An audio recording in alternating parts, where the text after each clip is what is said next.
ফেসবুকে পোস্টের পর পোস্ট, মেসি মেসি মেসি, মুখে ফেনা তুলে ফেলেন। সেই মেসিকে আপনি চিনেন? গত 10 বছর এই মেসি ইসরায়েলের বিভিন্ন কোম্পানির ব্র্যান্ড অ্যাম্বাসেডর হিসেবে কাজ করেছে। আজকের এই মেসির জন্য আপনি পাগল।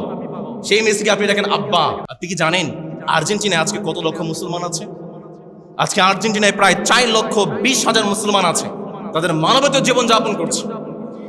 তারা নিজেদেরকে আর্জেন্টিনার ভূমিতে মুসলমান হিসেবে পরিচয় দেওয়া বড় চ্যালেঞ্জ। মুসলমানের সন্তান রাতের পর রাত জেগে থাকে, তাহার যদি তোমাকে পাওয়া যায় না। আর যেই দেশে মুসলমানরা নিজের পরিচয় দিতে পারে না, তুমি সেই দেশের পতাকা নিজের বুকের মধ্যে লাগাও। তোমার হায়া নাই, তোমার লজ্জা নাই? তুমি কোন জাতের মুসলমান? অনেক যুবক ভাইরা বলবো, হুজুর বলেন, অসুবিধা নাই, মানবো না আমরা। আপনি না মানলেন, লাস্তু আলাইহিম বিমুসাইতির, আমি পুলিশ নই, আমি কোনো দারোগা নই যে আপনার ঘরে ঘরে গিয়ে আমি আপনাকে সতর্ক করব। আমি একজন দায়ী। আমাদের দায়িত্ব শুধু বলা, মানলে মানবেন জান্নাতের পথ, না মানলে না মানবেন জাহান্নামের পথ। দেখাই দিলাম। ইনশাআল্লাহ আর্জেন্টিনা জিতবে, আছে না নেই? ইনশাআল্লাহ ব্রাজিল জিতবে, এটা আপনি বলতে পারবেন না। এটা বললে কোনো কোনো মুফাসসিরিন কেরাম বলেছেন আপনার ঈমানটাই চলে যাবে। আল্লাহর নাম নিতে হবে সমস্ত ভালো কাজের আগে। ইনশাআল্লাহ আর্জেন্টিনা জিতবে, এটা আপনি বলতে পারবেন? এটা সম্ভব? ঈমানটা আপনার চলে যাবে। অনেকেই আবার এত আবেগ, বাঙালির মধ্যে এত আবেগ, একটা জরিপ হয়েছে পুরো বিশ্বের মধ্যে, একটা জরিপ হয়েছে পুরো বিশ্বে খেলার উন্মাদনা কতটুকু, একটা জরিপ হয়েছে। তার মধ্যে একটা ম্যাপ দেওয়া হয়েছে। পুরো বিশ্বে কোনো জায়গায় এই বিশ্বকাপ নিয়ে একজন মানুষ মরে নাই। বাংলাদেশে 3-4 জন মানুষ এই বিশ্বকাপের জন্য আত্মহত্যা করছে এই বছর।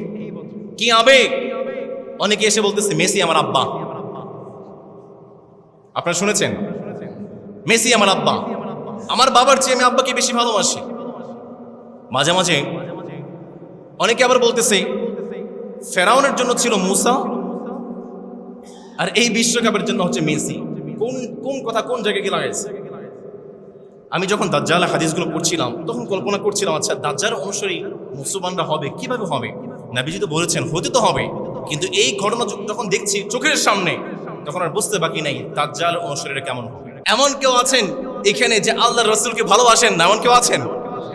চিল্লায় বলেন আছেন? আমরা মুসলমান। আপনি কোন জাতের মুসলমান? যে ইহুদি আল্লাহর রাসূলকে হত্যা করার ষড়যন্ত্র করে আপনি সেই ইহুদিকে আব্বা ডাকেন? আপনি কোন জাতের মুসলমান? যে ইহুদি আল্লাহর রাসূলকে হত্যার পরিকল্পনা করে সে আল্লাহর রাসূলের হত্যাকারীদেরকে ইহুদিরা ঘোষণা করেছে মুহাম্মদ ভণ্ড নবী, মুহাম্মদ নবী নয়।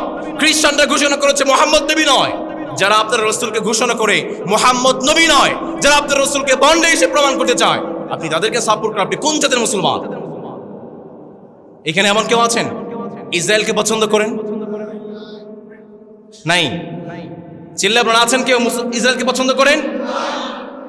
আপনি ইসরায়েলকে পছন্দ করেন না, কিন্তু সেই ইসরায়েলের ঘনিষ্ঠ সঙ্গী আর্জেন্টিনার পতাকা বুকের মধ্যে লাগায় রাখেন। আছে? এই মসজিদেও আছে। চিল্লায় আপনারা আছে? আর্জেন্টিনার বর্তমান প্রেসিডেন্ট হেভিয়ার মিলেই তিনি ঘোষণা করেছেন, my support for Israel and the Jewish people remains as strong as ever. I will never back from this position. Today, I declare myself to be the world's Zionist lead of the state. তিনি ঘোষণা করেছেন ইসরায়েলের প্রতি আমার যে সমর্থন এটা অটুট থাকবে, আমি কখনো এই জায়গা থেকে ফিরে আসবো না। আর আজকের বিশ্বের সবচেয়ে বড় ইহুদিদের নেতা হিসাবে আর্জেন্টিনার প্রেসিডেন্ট নিজেকে দাবি করেছে।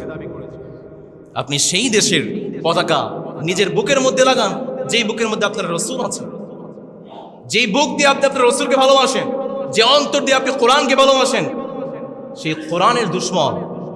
আচ্ছা আপনি এত ভালোবাসেন, আপনি কি জানেন আর্জেন্টিনায় আজকে কত লক্ষ মুসলমান আছে? আজকে আর্জেন্টিনায় প্রায় 4,20,000 মুসলমান আছে। তাদের মানবতার জীবন যাপন করছে। তারা নিজেদেরকে আর্জেন্টিনার ভূমিতে মুসলমান হিসেবে পরিচয় দেওয়া বড় চ্যালেঞ্জ। মুসলমানের সন্তান রাতের পর রাত জেগে থাকে, তাহার যদি তোমাকে পাওয়া যায় না। আর যেই দেশে মুসলমানরা নিজের পরিচয় দিতে পারে না, তুমি সেই দেশের পতাকা নিজের বুকের মধ্যে লাগাও। তোমার হায়া নাই, তোমার লজ্জা নাই? তুমি কোন জাতের মুসলমান? অনেক যুবক ভাইরা বলবো, হুজুর বলেন, অসুবিধা নাই, মানবো না আমরা। আপনি না মানলেন, লাস্তু আলাইহিম বিমুসাইতির, আমি পুলিশ নই, আমি কোনো দারোগা নই যে আপনার ঘরে ঘরে গিয়ে আমি আপনাকে সতর্ক করব। আমি একজন দায়ী। আমাদের দায়িত্ব শুধু বলা, মানলে মানবেন জান্নাতের পথ, না মানলে না মানবেন জাহান্নামের পথ। দেখাই দিলাম। আর কিভাবে আপনাদেরকে বোঝায় আমার ভাইয়েরা, যেই মেসি নিয়ে আপনি এত পাগল, ফেসবুকে পোস্টের পর পোস্ট, মেসি মেসি মেসি, মুখে ফেনা তুলে ফেলেন। সেই মেসিকে আপনি চিনেন? গত 10 বছর এই মেসি ইসরায়েলের বিভিন্ন কোম্পানির ব্র্যান্ড অ্যাম্বাসেডর হিসেবে কাজ করেছে। আজকের এই মেসির জন্য আপনি পাগল, সেই মেসিকে আপনি দেখেন আব্বা। লজ্জা নাই আপনার? সেই মেসির জন্য আপনি শুয়ে শুয়ে কান্দেন। আহারে, সবই মানলাম, ঠিক আছে, সবই মানলাম, যুবকদের আদেশ, যুবকদের আবেগ অনুভূতি সব মানলাম। ভাই আপনি তো রাত জাগছেন, সব মানছি, কিন্তু আপনার এই বাংলাদেশে সিরাজগঞ্জে একজন বোন গত 1 সপ্তাহ আগে কালেমা পড়ে মুসলমান হয়েছে। মুসলমান হওয়ার পরে তার বাবা তার মা অবিরত নির্যাতন করছে, অত্যাচার করছে। আপনি কি জানেন? যুবক আপনি জানো? তুমি জানো গত 1 সপ্তাহে সেই বোনটা কি অবস্থা তার দিন কেটেছে? তুমি একজন অমুসলিম দেশের জন্য, একজন মেসির জন্য, যে ইসরায়েলের ব্র্যান্ড অ্যাম্বাসেডর, তার জন্য তোমার এত মন কাঁদে। বাংলাদেশে একজন তোমার বোন ইসলাম গ্রহণ করার কারণে দিনরাত নির্যাতন সহ্য করছে, তার সংবাদ তুমি জানো না। তুমি তো মুসলমান নও, তুমি 1 নম্বরে মুনাফিক। আর কিভাবে আপনাদেরকে বোঝাই? দেখেন, সমস্যা নাই, কিন্তু উন্মাদ হয়ে যায়েন না আপনারা। আমি বললেও দেখবেন, না বললেও দেখবেন, উন্মাদ হয়েন না। ইমানটা বিসর্জন দিয়েন না, ইমানটা অনেক দাম। সামনে বিশ্বকাপ আছে। লাস্ট যখন খেলা হয় তখন আমি চট্টগ্রামেই ছিলাম। রাত্রেবেলা হঠাৎ করে ভয় পেয়ে গেলাম। কি হলো এখানে? প্যাপু প্যাপু শব্দ করছে, ভয় পেয়ে গিয়েছি। কি হলো? আমার পাশে যিনি ছিলেন, পাশের রুমে, তাকে গিয়ে প্রশ্ন করলাম, ভাই কি হয়েছে, কোনো ঝামেলা হয়েছে? তিনি বলছেন, ভাই খেলা হয়েছে আজকে রাতে।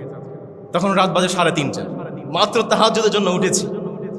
সারা রাত জাগবে, ফজর নামাজ পড়ার সুযোগ তা কোনো মুসলমান হয় না। আছে না নাই? আমার যুবক ভাইয়েরা, আপনাকে আর কিভাবে বোঝাই? আমি আর বুঝতে চাই না আমার ভাইয়েরা, বুঝাইলেও বুঝবেন না, এমন উন্মাদ হয়ে গিয়েছেন।